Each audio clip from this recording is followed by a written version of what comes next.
जुल्म करते हुए लोग सोचते नहीं कि इसका हिसाब कितना भयानक होगा।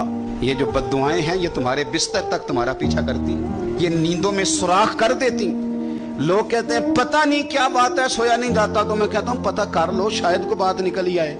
ये मत समझे कि जब इंसान किसी का जुल्म करेगा तो वो चैन की नींद सोएगा, ये हो सकता